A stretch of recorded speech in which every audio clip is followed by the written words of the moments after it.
and thank you for joining me here at Why the Book Wins, where I compare books with their movie adaptations. My name is Laura, and today I am here to talk about The Fly, which is a short story written by George Langland, published in 1957, and it was quickly adapted into the movie The Fly in 1958, directed by Kurt Newman. And The Fly is, of course, about a scientist who creates this teleportation device, and when he tries to teleport himself, unbeknownst to him, there is a fly in the chamber with him, and when he emerges out of the other chamber, he has become part fly and the fly has become part human. So this is a short story, and so since it is such a short story and it only took me like 20 minutes to read, I feel like I don't have too much to say about it. Like usually I have a book review portion here. But yeah, I will just say that I thought it was well written and it was very engaging and disturbing, and I thought it was interesting and I liked the way things played out. And it is a very unique idea, I would think. I don't know what other ideas were happening in 1957, but I thought it was unique for the time it was written, and I'm sure when people read it, I mean, clearly it struck a chord and people were like, wow, this story is crazy, because it was adapted the following year, right? So they were quick on the movie process with this one. But yeah, it's available to read online if you want to search it. It's worth reading. And on to the movie review. I had for sure seen the ending of this movie, which the ending, the last scene, is very famous. So I might have just seen that isolated scene, because as I was watching this movie, I didn't remember anything aside from the ending. So I don't think I had seen this all the way through before. But Vincent Price plays the scientist's brother, and this movie, along with him being in The House of Wax, which was released in 1953, the combination of these two popular movies is what led him to be cast in other horror type sci-fi movies. And of course, now looking back, Vincent Price is known as an icon of the classic horror genre, and he specifically was in a lot of Edgar Allan Poe adaptations. So I read What Moves the Dead last year and I loved it, and that is a retelling of the fall of the House of Usher, and Vincent Price is in the movie The House of Usher. So I've been wanting to cover that one since I loved What Moves the Dead so much. So you'll be seeing that sometime in the future, but I'm not quite sure when. And also, if you like Vincent Price, I covered The Last Man on Earth, which was adapted from I Am Legend. So if you want to hear me talk about that, and I had a guest, Preston, on for the I Am Legend episode. So yeah, I will link to both of those videos if you are interested. But yeah, as far as this movie goes, I really enjoyed it. I thought it was very unsettling. I thought the acting was good. The practical effects aren't gonna give you nightmares by any means, but nonetheless, I thought it was still well executed. And obviously, I mean, at the time, I'm sure it was more shocking to audiences, right? But today, fast forward to 2023, all these years later, we definitely are a bit more desensitized with things like that. And so I thought it was well done for the time, but yeah, it's not gonna give you nightmares. Not that I want nightmares, right? Speaking of nightmares, so the 1986 movie directed by David Cronenberg, starring Jeff Goldblum and Gina Davis. I am just going to talk about it really briefly right here, and I'm not going to talk about it again. But so this one, it's the same in that a scientist creates a teleportation device, and then there's a fly in there, and then he becomes part fly when he comes out. From there, it's very different. The events of the plot and the relationship with Gina Davis in this movie and everything is all very different. I watched most of this movie almost a year ago now. I'm trying to remember if I watched it all the way up until the end. If I did, I was hiding my face from the screen a lot of the time near the end, because it's fuzzy as I try to remember how this movie even ends. But I also tried to forget as much as possible, because this 1986 movie, the horror of the 50s movie and the short story, the 50s movie isn't super explicit, but it's the thought of this happening kind of is what is so disturbing, is just when you think about it and how gross that would be. Whereas in the 86 movie, you do not need to think about how gross this would be, because they show you how gross it would be if this happened, because this movie is so disgusting. And of course, that's what Cronenberg wants, right? I'm sure someone telling him his movie is disgusting is the best compliment he could receive. It made me physically sick. That's how bad it was. So I personally wouldn't recommend that movie unless you have a very strong stomach and are into that type of thing. But in some ways, I like how the plot goes along. But yeah, it was just so disgusting that I am still traumatized by it when I think about it. And there are certain scenes that I'm just oh my gosh. Yeah, suffice it to say, that is the only Cronenberg movie I have ever seen. I have no interest in seeing any more of his movies because this one was just so gross. But from here on out, there will be spoilers for the short story and the 1958 movie. This movie is a very close adaptation, and both of the movie and the story begin with Francois. Francois is who Vincent Price plays. He gets a phone call from his sister-in-law, and his sister-in-law is named Helene, and she tells him that she has killed her husband, his brother, Andre, and she says that he needs to go to like the warehouse or wherever it is that his body will be. And then from there, she wants him to call the police and then come to her house. And so they find Andre's body under a steam hammer in this warehouse, which a steam hammer, I feel like that's a sign of the times, because like in today's day and age, like I have no idea what a steam hammer is. I don't know if that's something that's even still used in today's time, but it's this big heavy thing that comes down and flattens things. And so the top half of like his head and arm are under this steam hammer, and that is how he is killed. And the 1950s movie, like, you know, it's the 1950s. It's not going to be that graphic. However, the blood on the steam hammer is like a bright red, which is very common for older movies. In The Beguiled, I don't think I talked about it in The Beguiled, but that was one where the blood is just so bright, and that was the 70s. So they were still doing the bright blood in the 70s. And like on one hand, it doesn't look realistic at all, right? When they do it like that. But on the other hand, like there's something unsettling about it being such a bright red. So it still is effective, even if it doesn't look realistic. Anyway, so after they get his body, they go to see Helene, meaning Francois and the police inspector go to see Helene. And in the book, she's just like very stoic. Whereas in the movie, she like is calm and at ease and almost like seems like she's feeling good about stuff. And she tells them like, I killed Andre, but when they ask follow-up questions, all she'll say is, I can't answer that question. And so that's all they get out of her. And they worry about her mental health in the book and the movie. And in the book, they have her institutionalized, whereas in the movie, she stays in her home, and they are like crazy rich. And so she stays in her home and they just hire a nurse to come look after her. And in the movie, like, it is funny. She's supposed to be, you know, she's not physically sick, but she's like mentally sick, supposedly, they think. But of course, she's wearing these like fancy nightgowns and her hair is perfectly done as she's getting bed rest, and, you know, not surprising, right? But it was just kind of funny. Anyway, Francois then is looking after the son of Helene and Andre. And while he's having dinner with the son asks how long a fly can live. And then from there, it leads to this discussion where Francois learns that Helene had been looking for this specific fly that had a white head and how they hadn't been able to find it. And so then from there, Francois goes to see Helene and he lies to her and he's like, hey, I heard you were looking for a fly with a white head. Well, turns out I found it and I have it. And this, of course, gets her attention. And then from here, in the book, she gives him this letter she has typed up. And she's like, okay, if you have that fly, then you'll know that what I say in this letter is true. So here you go. You can read it. After you read it, if you so choose, you can show the police inspector. You know, basically, you can do whatever you want after you've read what I've written. Whereas in the movie, she's like, okay, if you have the fly, then I will go ahead and tell you my story, but I'm only telling it once. So you better call the police inspector, have him come over here so that I can just tell both of you at the same time. So in the movie, she verbally tells him the story, whereas in the book, she gives him a letter, which he then goes home and reads. But Helene's story plays out the same in book and movie. So we find out that Andre shows her that he has been working on this teleportation device, and he goes down and shows it to her, and he has like an ashtray or a plate he puts through the teleportation device, and it comes out the other end, and it looks great, aside from the fact that on the bottom it said made in Japan, and when it comes through the device, made in Japan is backwards. And so Helene is very like shocked and impressed, but when she points out the backwards writing, Andre gets, you know, obsessed about the work again, trying to fix whatever it is that's going wrong. And eventually Andre is confident enough in this machine that they have this cute little kitten, and he decides to put the kitten through the machine. And of course, when he does it with the kitten, it does not come out the other end, and it just doesn't reappear. And in the movie, he can like hear this echoey meow through like the air, which I thought was a nice touch. And so like this cat, because it like the way this works apparently is that when it's teleporting, like for a second, a millisecond or something, it's broken up into all of its atoms only to be put together yet again, right? And so this cat, all of its cat atoms are now just like floating somewhere. And so he keeps working on it yet again, and then finally he gets to a place where he feels confident about it, and he brings Helene down again, and then they put a guinea pig through, and the guinea pig does show up on the other end, and so Helene looks after it for a month, and after 1 month, the guinea pig is still healthy, and it seems all is well with the machine. And then later, Helene tries to go down to like see him again in his laboratory, but the door is locked, and he won't answer, and he puts a note under the door saying, I can't speak, and I need your help, so come back later this evening.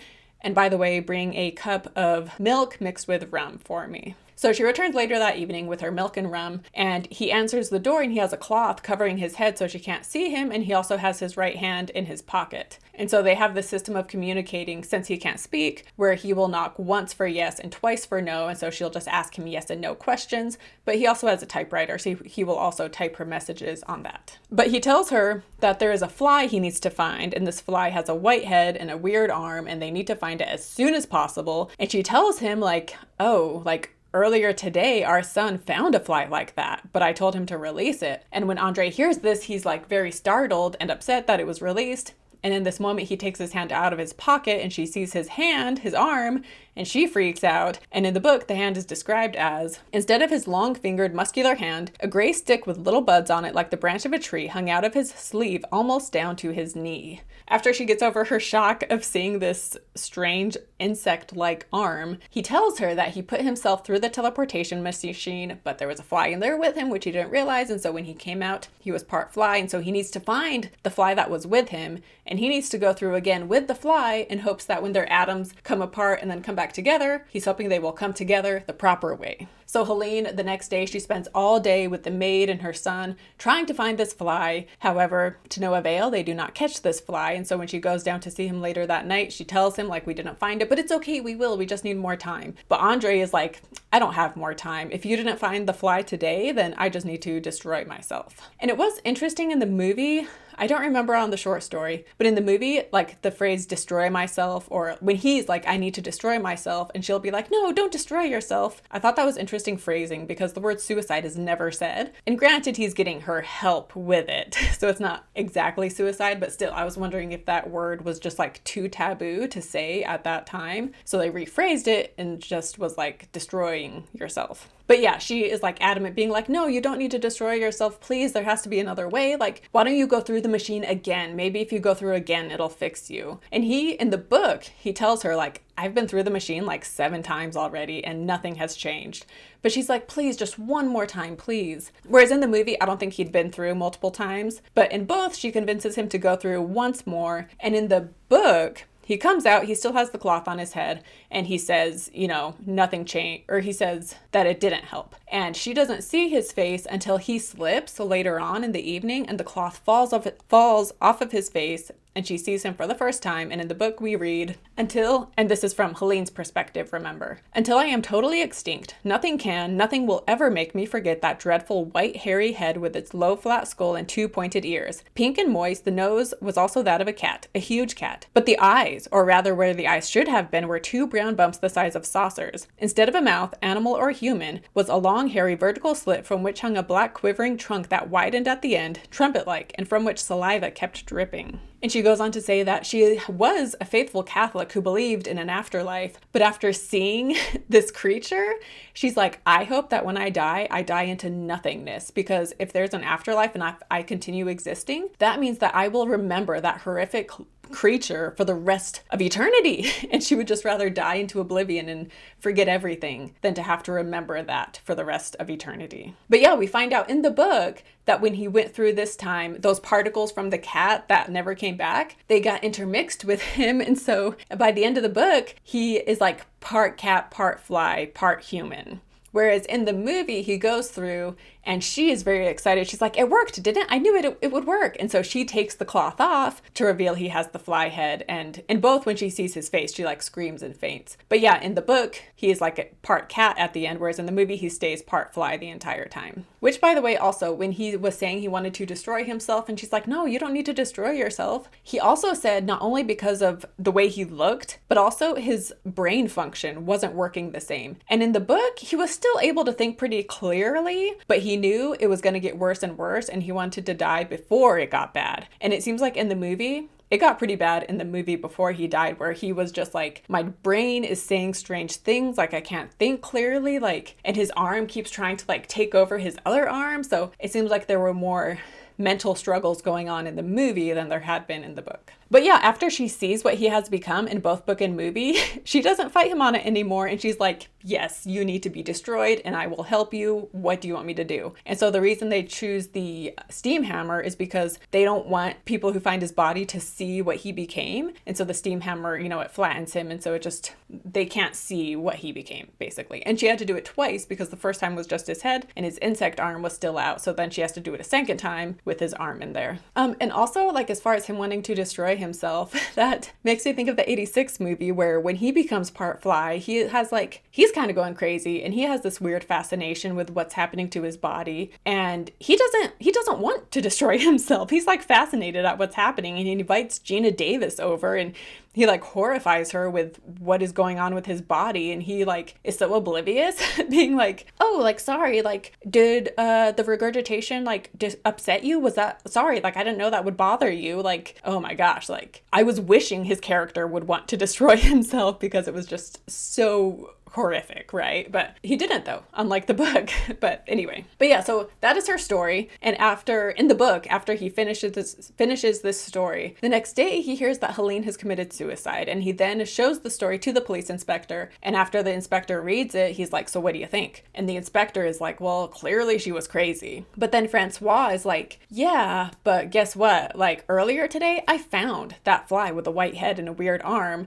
It was stuck in a web, and I killed it, and then I buried it with Andre's grave. And so the book ends with him saying that the fly had a white head. And he doesn't say specifically like it had the head of a man. He just says it had a white head. But obviously we're left to imply that she was telling the truth and that fly he caught was part human. Whereas in the movie, so she is telling this to the police inspector and Francois, and after she is done telling them, both of them like talk separately, and they're like, clearly she's crazy. That story cannot possibly be true. And so since she's insane, she will not be killed for the murder of Andre, but she does need to be institutionalized. So the cop has like mental institution people come to take her, and she is very upset, and she's like, what, like, why are you taking me away? Like, what I told you was true. And she's very distraught, and Francois is just very upset about the whole thing, and he leaves the room. And then the son runs up to Francois, and he's like, hey, remember that funny fly? Like, I found him, he's in a web outside. And so Francois gets the police inspector, and he's like, come on, we gotta check this fly out. So they go outside to the garden, and they see the fly in the web, and they see that this fly has the head of a man and the arm of a human, and it is stuck in a web, and it is about to be eaten by a spider. And the fly man is screaming, help me! And so as they are watching the spider approach the fly, the police inspector grabs a rock and he kills the spider and the fly. And afterwards, they're both like, wow, like, did you just see that? Like, did I just see what I think I saw? And they both agree, like, yeah, like, that fly was part human. And so Francois is like, well, then you're as much of a murderer as Helene is, because both of you killed something that was part human, part fly. So first of all, she's not crazy. And second of all, she's not a murderer any more than you are a murderer for just killing that fly right now. And the inspector agrees, and he's like, we'll say that he committed suicide, and then Helene can go free. And that is what ends up happening. And then we flash forward to the future, and we see Helene with her son, with Francois, and they're talking about Andre and about how he died because he was passionate about his work. And like the three of them walk off to like go to the zoo together or something, and it's like a very happy ending. And also earlier in the movie, Francois had confided in the police inspector that he was in love with Helene, but how she had only been interested in Andre. And so with the three of them together in the end of the movie, it is kind of implying that, you know, she's going to end up marrying Francois and it'll be happily ever after. And so onto book versus movie. So like I said, I did like the movie a lot. The ending seemed unrealistic, which obviously this whole movie is very unrealistic. But the fact that Helene just is able to live a seemingly normal life, and that she isn't crazy, and that she can just like forget about this horrific thing she saw, and how she had to like help kill her husband who was like turned into like part fly. Like in the book, I felt like that section where she's saying like, I hope I die into oblivion, and how she ends up committing suicide, even though that is so sad. It seems fitting, right? After someone has experienced something like that. And so in the movie, for her to just be like living life and seems to be doing fine, just did not seem very realistic. But when we see that end scene, which that end scene is the most famous scene of this movie, I would say, when we see him in the web screaming, help me, as the spider approaches, he does have like web on him, because like his face is like all white and his hair is all white, but I think it's because he's wrapped up in a web. Anyway, that like the CGI, when you see it from far off, how they tried to CGI him onto the fly body, it clearly like isn't the best, but this is the 50s after all. But when we zoom up closer on him, like he does look pretty freaky. So it is definitely a very like startling scene, I would say. And even the approaching spider coming after him, I thought it was very well done. And as far as him when he is part fly, so the actor who plays Andre, he was wanting them to do prosthetics that would show him as being like part man, part fly, like a mix of both, kind of like what they did in the 86 movie. But one, they did not have the budget for that. And two, they also, like the filmmaker was also like, I think that would be too disturbing for audiences. So this movie's already going to be upsetting enough with him having a fly head. So we shouldn't push the limits too much. So they just did the fly head and the fly arm. But I thought it was well done. And like I said, for the time, I am sure people were like horrified when they saw this in theaters. But the story is very well written, and it does just give you the creepy crawlies. Just like thinking about this happening is just like, oh man, that's so disgusting. But in the end, I will say that the movie wins because the movie is such a faithful adaptation. And I really liked Patricia Owens, who plays Helene. And this movie, like, it does rest on her shoulders. She is in the majority of the movie. Vincent Price is like in the beginning and in the end. He pops up in the middle. But this movie like is on her shoulders, and all of the emotion she experiences. Like obviously you have like the shock when she sees him for the first time, but also she reaches a point where she just kind of is like, she sees what has to be done, and she kind of like is checked out and almost like in a trance, just like going through the motions, just like not believing what is going on right now, you know, up until the end when he is about to die. And suddenly she's like, wait, like you're my husband who I've been married to for like 10 years and I have a son with you, and now this is happening. And I thought she was fantastic. So yeah, I will say the movie wins. I enjoyed it a lot. I would definitely recommend it. And that wraps it up for today's episode. So comment your thoughts down below if you have seen this movie. Comment your thoughts if you've seen the 86 movie. I know there's a sequel to that too, but I am obviously not going to watch that. And yeah, if you're a Vincent Price fan, let me know and I will do The House of Usher even sooner if I know it's one people are wanting me to talk about. It would also be interesting to watch The Haunting, or it's called Hill House? I think it's like sort of a version of The Haunting of Hill House in a way, but it's not a direct adaptation. So because I covered Haunting of Hill House last year, it would be interesting to watch The Haunting since it is, or House on Haunted Hill. That's what it is. So I would like to watch that one too, since it's kind of connected to The Haunting of Hill House. So yeah, anyway, thank you again for watching or listening. Don't forget to like and subscribe to my YouTube channel. And if you would like to give my podcast a rating and review, obviously I would love 5 stars. You could give me a rating on Spotify, and then on Apple, you can give me a written review as well as a star rating. And then if you want to support me monetarily, you can become a Patreon. I will link that down below as well. Patreon.com/whythebookwins. And for as little as $3 a month, you can get access to exclusive Patreon content. And if you're at the $6 tier or higher, you can also take part in book versus movie polls, which I do book versus movie polls on my YouTube channel as well. And I will continue doing them on my channel as well as Patreon. So if you're a Patreon member, you get to vote in a poll like every month. Whereas if you're just a YouTube subscriber, those polls will take place every other month, I would say. But yeah, thank you again so much for supporting this channel and watching this video, and I will see you next time. Bye.